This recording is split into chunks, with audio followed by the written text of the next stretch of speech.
them a hand.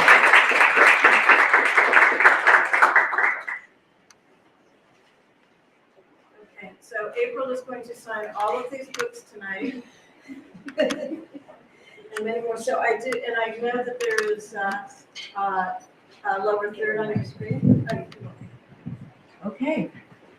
A microphone is better. I have a degree in television and I don't know how to use microphones. But you will see a lower third on your screen that has a very, very important call to action for you to get your own signed book from the virtual signing. So you'll see premiercollectibles.com #bythetime. So please, that's how you can get your signed book. So I do, before we kick this off, I do have to say, just before this event started, thanks to all of the fans, and I'm going to say probably a big portion from the pageant community, that Cheslie's book is #1 on the mover and shaker list on Amazon. Which, for those of us that know and love Cheslie, we would expect no less. So I will start everything, but I do have to say, I guess we're going to show them. I do have to say, I've spoken publicly a little bit in my career. I have never been so nervous as I am right now. So I am honored that you asked me to be here. There is no way I would not be here. The book is absolutely incredible, and I know what a work of passion this has been for you for the last 2 years. And here we are for this. And you've become such a good friend to me over the last couple of years. And so much of you, as I've gotten to know you and your empathy and just a wonderful, incredible woman that you are, and your words that you've written in this book, I see so much of you in the Cheslie that I know, and you made her the incredible woman that we all know and love. So we have a lot of questions here that we've already started to get from some of our fans, but I do want to just, I thought I would just start off. I know that you had wanted to read an excerpt from the book to kick us off, so I'll give you the mic. Thank you. This book truly has been a labor of love. I am so grateful for every single person who loved my daughter, who prayed for my daughter, who gave her a smile and a hug when she needed it.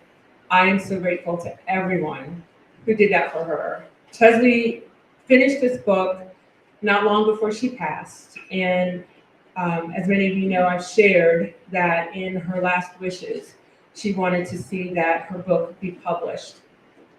She really does a tremendous job of sharing what is going on in her mind, in her thoughts, her emotions, that people really did not see.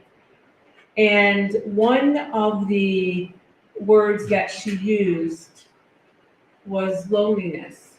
I think that is a struggle of many people who are battling a mental illness. She wrote in her book, and I'm going to read a quick excerpt. She shared a little bit in her book about loneliness. This is from her chapter, The Slow Burn of Solitude. My loneliness had little to do with physically being alone. I was rarely alone while I was traveling and speaking and doing interviews as Miss USA. It had more to do with periods of genuine connection. I could be surrounded by crowds of people in a massive room, yet feel drained and lonesome. I hated the monotony of small talk about the weather. So even when I was having a conversation with a person, I didn't want to feel like someone was absently hearing me talk. I wanted to feel reached. I wanted to share space with someone who just got me. As an introvert, I didn't need that feeling constantly. I feel pure, clear, sunshiny joy when I'm alone. But that time is not infinite. It ends, and I need genuine connection again. there are so many times and points in this book where I know people will be able to relate to Cheslie. I know there are probably many people who have been in a room filled with faces and smiles and still felt some kind of loneliness. And so I'm so thrilled. I never get into the questions, but I just want to say that I'm so thrilled that Cheslie left this gift behind for all of us to really read through and understand what that looks like when someone publicly is presented as such a joyful, happy person. And I'm not saying that she wasn't, but privately, she had a battle going on. And I'm thrilled for her that she fought as long as she did, as hard as she did. And while we all know that Cheslie's life ended on January 30th in 2022, Cheslie is not her death. She was a beautiful, vibrant, lovely, loving, caring woman. And so while we're here tonight, I want to hear some of your stories about Cheslie and the bright, kind, beautiful person that she was. Well, we do have a lot of questions, but I do want to say we are sitting in a space, a new space for Dress for Success. Cheslie introduced me to this incredible organization and so many people. So it's just so perfect and appropriate. So I want to thank everybody for hosting us here. But the first question, and there are many that have come in, actually, which you sort of just hit on, is from Kathleen in Wisconsin. What's the main theme or takeaway that Cheslie and you want readers to gain from the book? To many people, Cheslie was larger than life. The main takeaway that I'd love to see readers pull from this book is that she was a regular person. And when you read page after page and relate to her experiences and the events that she shares, she really becomes more and more human. And, even in the part of the book that I shared, talking about grief and pain, it's human. And so many people who maybe don't know me personally will see me present myself as a loving mom, and I do love my children to death, and wife and businesswoman. But I'm still human. I still hurt, I still cry, and I hope people take that from this book, that Cheslie is a person who struggled and felt a pain like millions of other people. Well, one thing that you mentioned here, and I got this from reading the book as well, whether it's obviously very deep, and there's so many things that it dives into. But I think at one point when you and I talked, there was a joy that you got out of going through the book and putting this together for the last 2 years. Can you talk about that? Yes, because that joy came this year when I finished. Here's something I didn't know, and for all of the authors out there who are listening and watching, and even the ones who are in this room, the writing journey actually begins when you finish the manuscript. That is not where it ends. And so for 2 years, I've read over her words and have carried the weight of trying to push this past the finish line. And when it was done, when we had titled the book and had gotten a photo and all of the editing was finished, that moment, that window was honestly joyous. Not only because I felt like I did this one last thing that she asked me to do. I did this. But I knew at the completion of this book, it was going to save lives and help people. And that brings me joy. And I know, and here at the live signing, so I know you will be staying and signing, and so everyone that's watching, don't forget that you'll see it on your screen, premiercollectibles.com, and just, you can get your own signed copy, and I know that that's very, very important, and I hope, I'm gonna go ahead and do that myself. But there were so many questions here, and one came from Temecula, from North Carolina. It can be hard for parents to talk to young adults that think they have things under control. I know we talked about that. Do you have any advice for parents with children struggling in today's society? Absolutely. One thing every parent can do, even today, before we finish, is to register for mental health first aid. And there's a specific designation for youth. When I went through the mental health first aid course, really equips you with those words to say, how to listen and communicate, and the ease of moving someone into resources and supporting them. It is difficult sometimes for parents to find the words to say to their children because you just instinctively as a parent want them to be okay. And so we tend to talk in the affirmative. Everything's all right, right? You're okay, right? And that is not clearing space so that that child can tell you how they feel.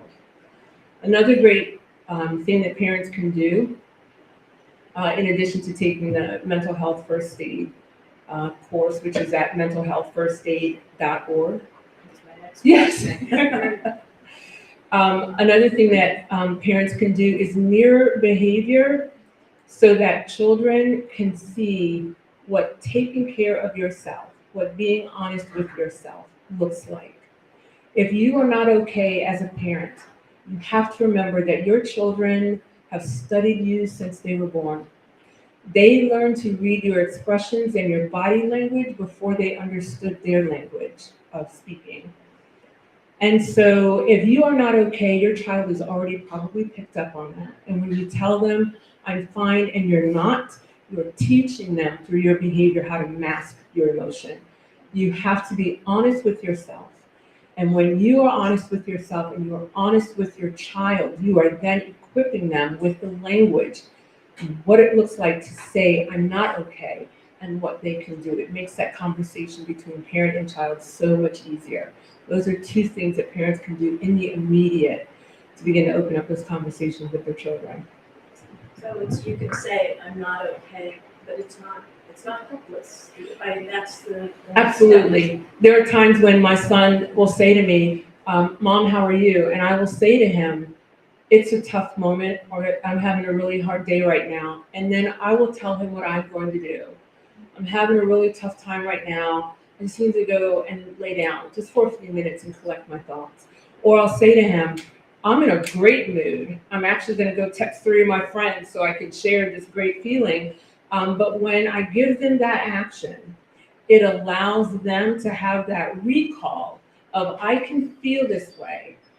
And then here's how I can move forward from this feeling. And so if you tell your child, I am not okay, I've had a horrible day, or, I don't know what I'm going to do about blank.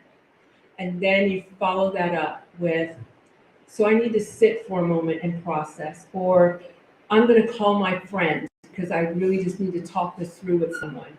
You are placing a recording in their head so that when they reach that moment, hopefully that recall will happen and they'll think, I need to talk to a friend. That's what my mom would do, or that's what my dad would do.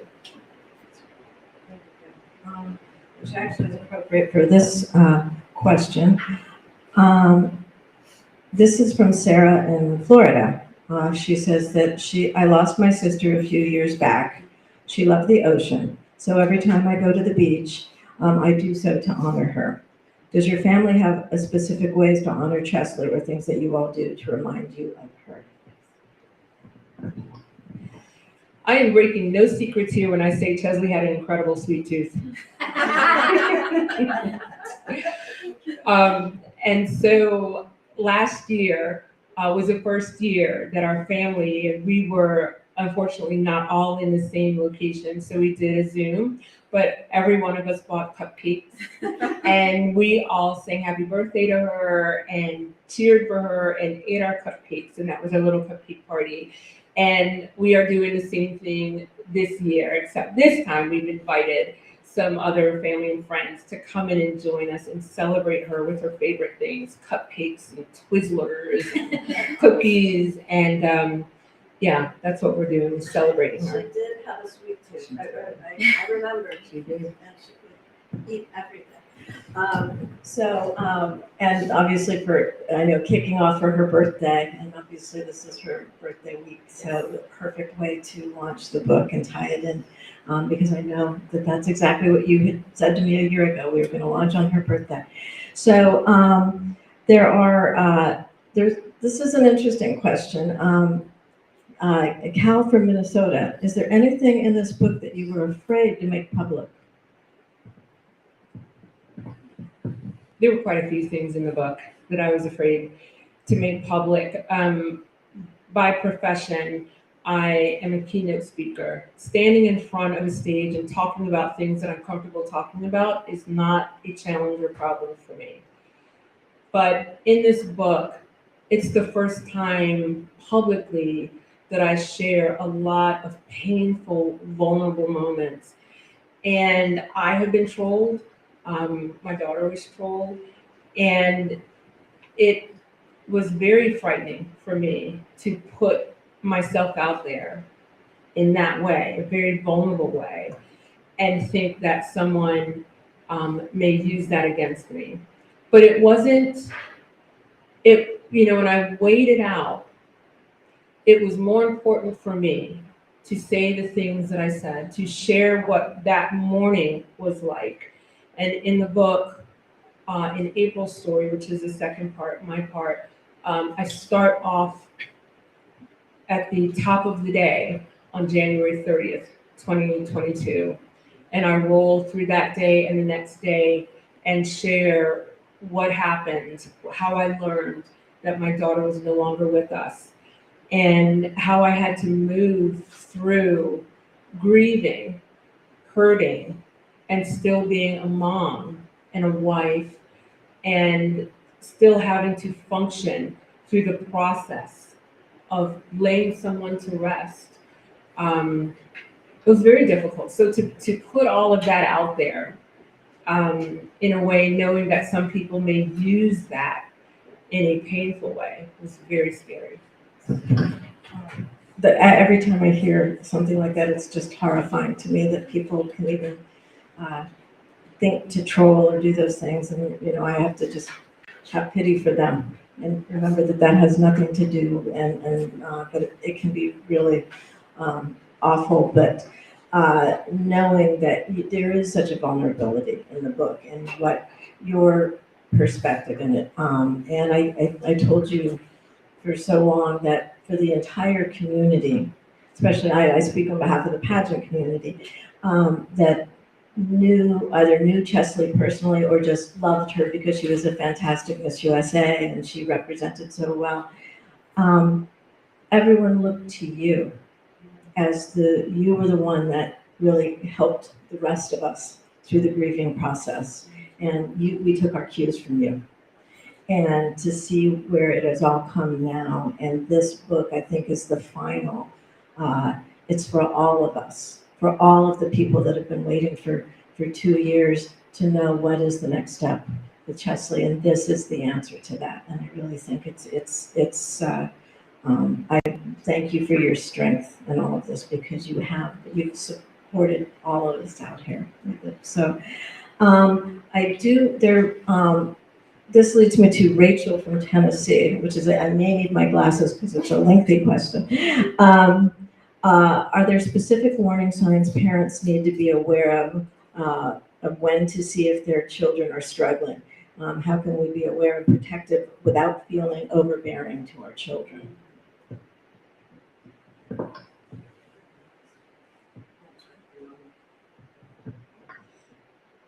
I'll answer that question this way. My daughter was dealing with persistent depressive disorder, and she also had some anxiety. I am familiar with what some of the signs look like in her when I look back hindsight. But there are a large number of mental illnesses that I'm not familiar with and would not know what some of the signs of those disorders look like. For example, schizophrenia, bipolar disorder, OCD. So I'm going to say this. I am fortunate to be a national ambassador for NAMI, the National Alliance on Mental Illness, NAMI.org. NAMI has done an amazingly beautiful job of outlining some of the symptoms that you will see in relation to mental illnesses. You just look on their education tab, you will see that. I think it's important for parents to equip yourself. Knowledge truly is power. And when you step outside of the realm of the two most common mental illnesses, which is depression and anxiety, and you open up that it may not be that, but it may be something else that I'm seeing in my child because this isn't customarily the way they behave or speak, or this isn't their common sleep pattern, or their grades are really not where they used to be. When you as a parent are picking up on those things instinctively, if you have equipped yourself with knowledge, you will know that this is a sign and I need to take some steps. I need to do something. That's first. Second, it's so important for parents to understand that you are not expected to know everything and be everything to your child. And that is why community and support is so important. I could be the absolute best cardiologist in the country, but if the problem my child is having is a foot problem, I need to contact a podiatrist so that they can get the support. It does not mean that I am not a great cardiologist. It just means I don't know how to look for those signs. And that's why community is so important. I spoke recently on a panel with Big Brother, Big Sister and commended them greatly for the mentor programs that they have. But it's programs like that that partner children with someone else they can trust that helps them build community. One thing parents can do that will help their children tremendously is teach them how to pick out their support and community. Just because someone says you're your friend doesn't mean they're your friend. So what makes a real friend? What makes a real support person and someone you can trust?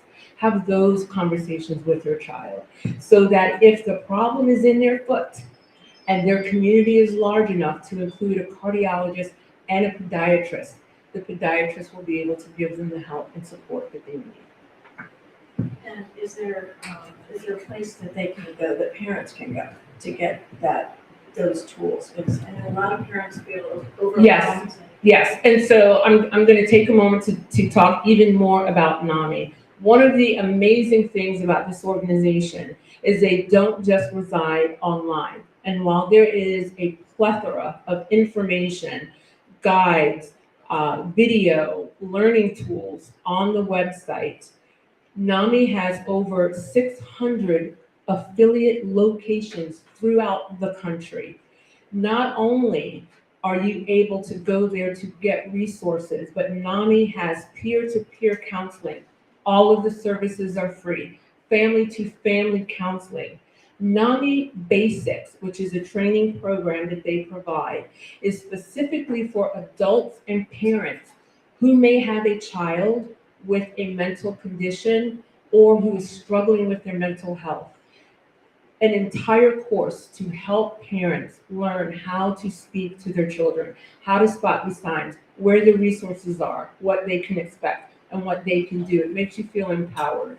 And so I would encourage everyone to go to NAMI.org and scroll on there. And there is a place where you can just put in your zip code and it will show you the NAMI affiliate closest to you so that you can get connected. Which actually, if you can tell a little bit about the proceeds of the book and where they're going to be going. Yes. When I knew that I was going to take this project on, because my daughter asked me to, and I was not going to say no or let her down. I wanted to keep in the spirit of Cheslie, and Cheslie was one of the most giving and altruistic people I know.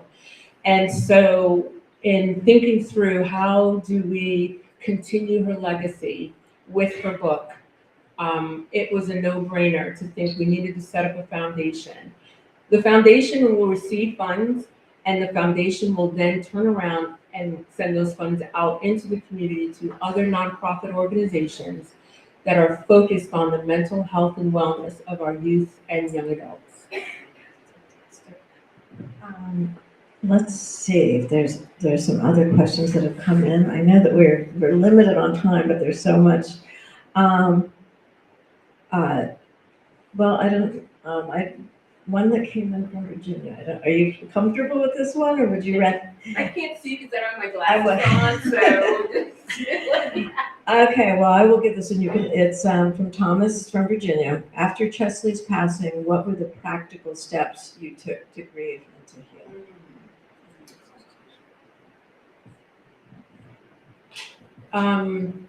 heal? That's such a loaded question. In the immediate, I was hit with the trauma of it, and so it's almost like when you get a really bad wound, and in the immediate, you know it's bad, but maybe you don't feel it right away. And the reason that on some levels that's a blessing is it allowed me to do things like plan her final resting place and other things. But the grief was there. The shock and trauma felt like it led. And then when my body and my mind and emotions began to slowly accept that my daughter was gone, the grief honestly felt as big as an ocean. And I go through the book to talk about how I processed grief. And one of the things I had to learn to do that was new to me as a woman at 56 was to feel what I feel. And I didn't always do that. It was very natural for me as a mom and a wife to put everybody's needs ahead of mine. If I was sick, really, who cared? You know, Mom, I still gotta get to soccer and what's for dinner. And so I just grew accustomed to not feeling anything and just doing what I needed to do. And that transferred into a coping mechanism of busyness. If I stayed busy, if I kept doing things, I didn't have to feel. And so one of the things I had to do to help me with the grieving process was learn to stop and feel what I feel.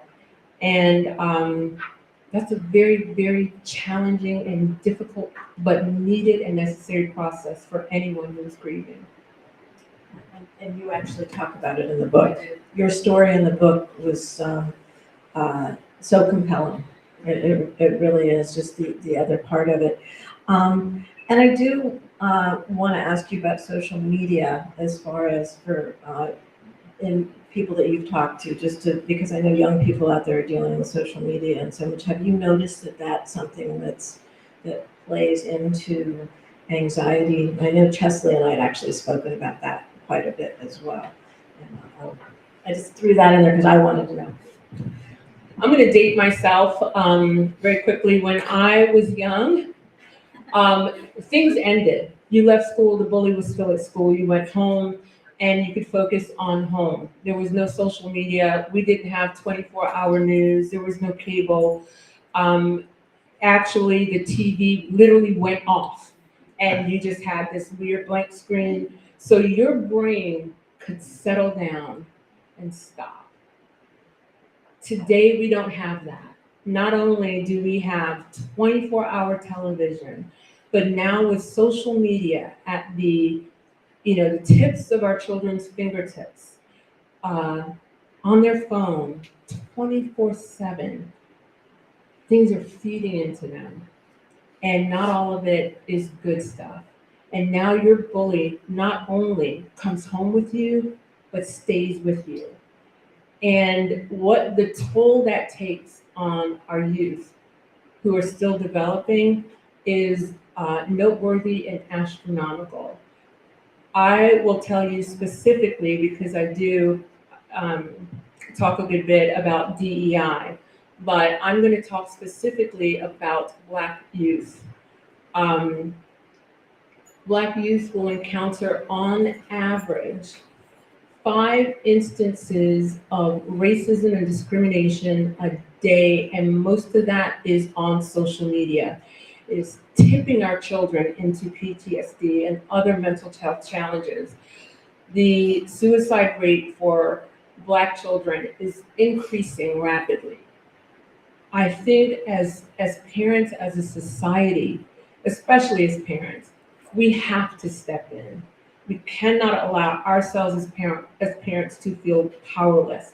I would say to young people, it is imperative for your mental health to turn that phone off and give your brain, your emotions, your physical self a time to relax, to recharge, and to focus on something else, just even for a little while.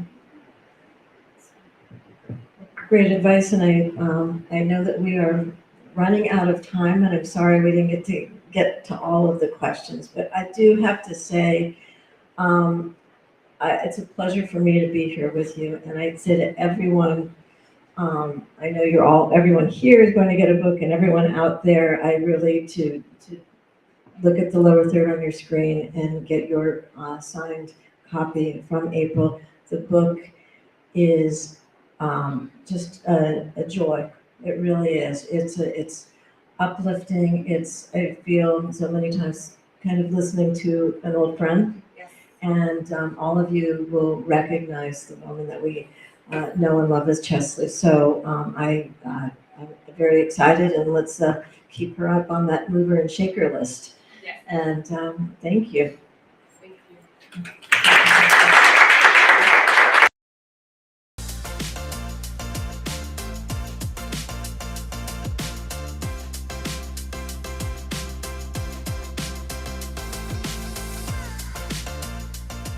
Hey, this is John Acuff, New York Times best-selling author of 7 books and someone who's done a live signing. If you like the one you just watched, make sure you check out our YouTube channel. It's full of amazing authors having great conversations and signing books for viewers just like you. So make sure you subscribe, and thanks for watching today.